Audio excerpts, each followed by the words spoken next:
Friends, this is a SEW motor brake. We are going to test it today. It has two coils with three wires, white, red and blue. So this connects with bridge rectifier like this way. Before checking the winding, let it understand with the diagram. There are two types of coils, one is BS and one is TS. BS coil is between red and white and has low resistance, and TS coil is between white and blue and has high resistance. And between red and blue wire there is total resistance of the brake. Now let it check with multimeter. As you can see, the BS coil resistance is 219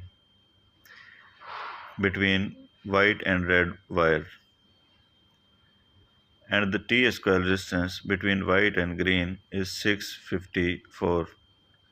So when we add these two coils resistance, it is 874 between green and red. So this brake is working now. See you in the next video. Thanks for watching.